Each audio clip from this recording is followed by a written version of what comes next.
The Honourable Member for Lindsay. Thank you, Mr Deputy Speaker. Well, today, Mr Deputy Speaker, there were some pretty frightening statistics that were published by the Medical Journal of Australia online, and that is in regard to ice usage through our community. Mr Deputy Speaker, in the past 5 years, since 2009 to 2010, ice usage has tripled amongst 15 to 54-year-olds.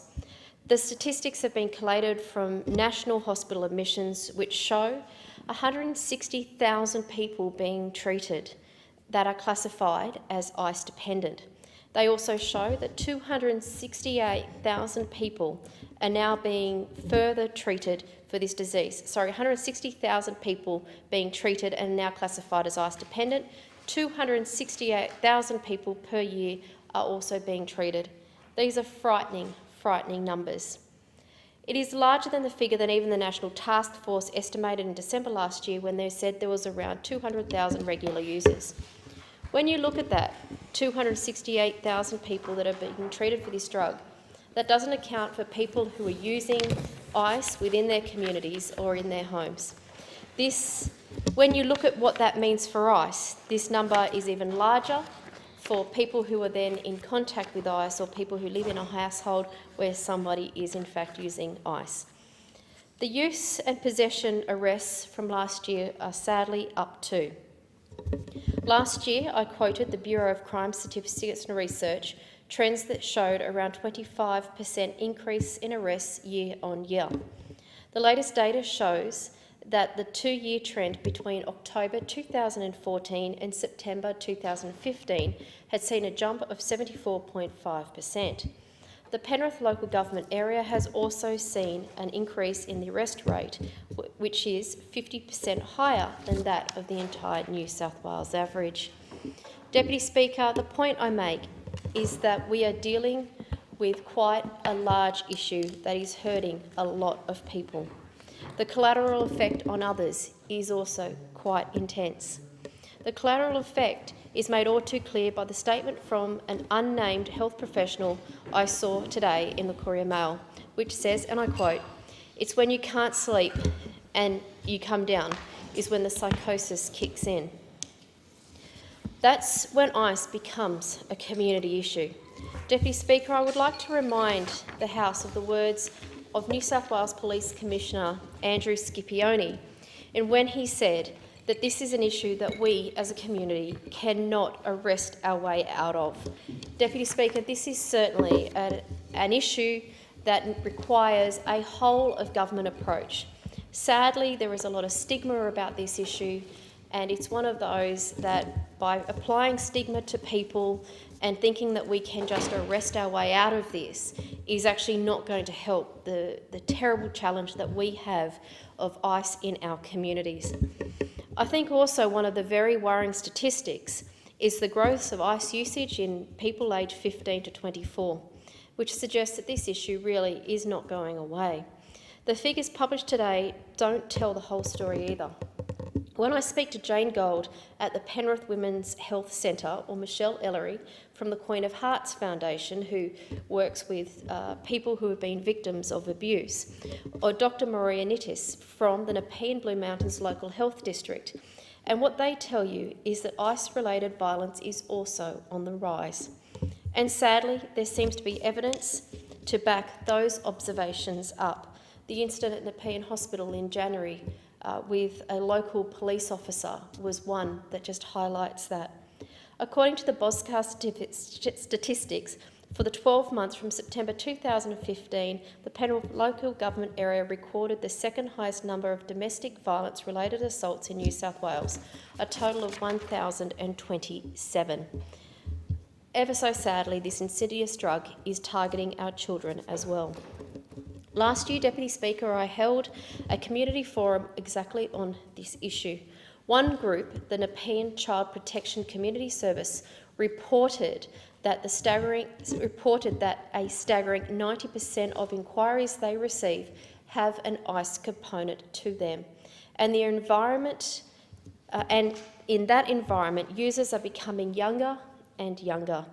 In fact, Deputy Speaker Mark Knopfs of the Ted Knopfs Foundation says they are now seeing users as young as 13. With all of this, there is just more and more complexity. As I said, with the stigma attached to methamphetamine use, there are now real concerns that some of these figures I quote today might be underestimating the issue with people hiding their addictions.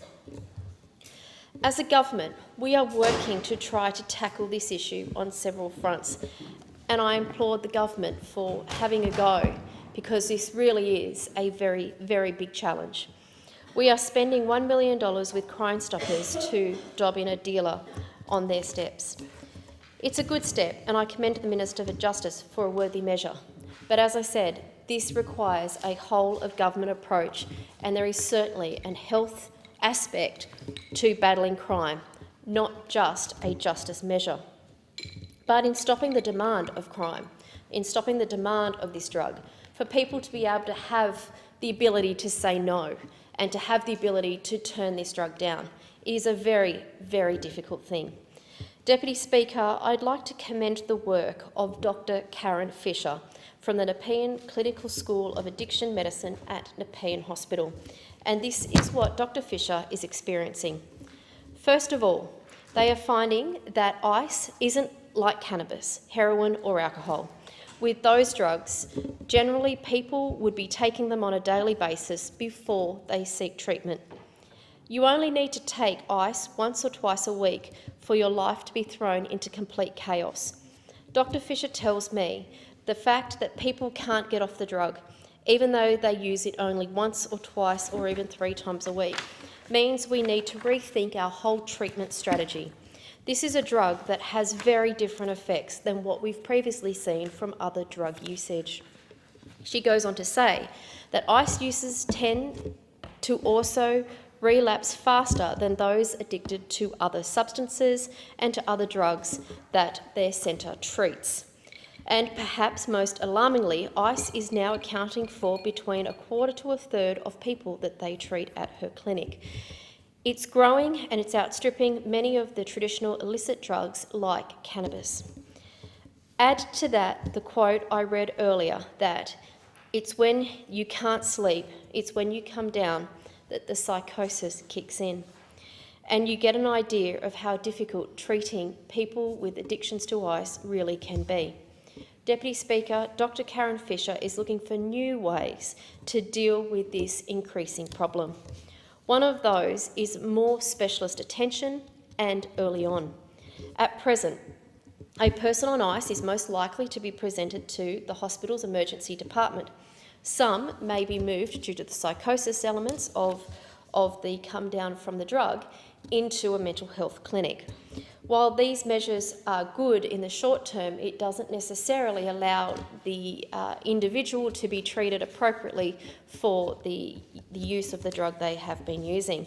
While this procedure recognises the addiction as a medical one, you must ask whether emergency is the proper department for people coming down from the effects of drugs. The current system is potentially dangerous because of people's unpredictability and taking genuine emergency bed space. Dr. Karen Fisher's solution is a dedicated bed attached to emergency run by the School of Addiction Medicine. At present, they are in a separate building at the opposite end of the hospital. I wholeheartedly support Dr. Karen Fisher in this approach. The aim is to get to people who are using ice early in the process and to not necessarily have to rely on referrals. Dedicated beds would see those on ice given direct contact with treatment providers to allow them to sleep off the effects in a safe environment.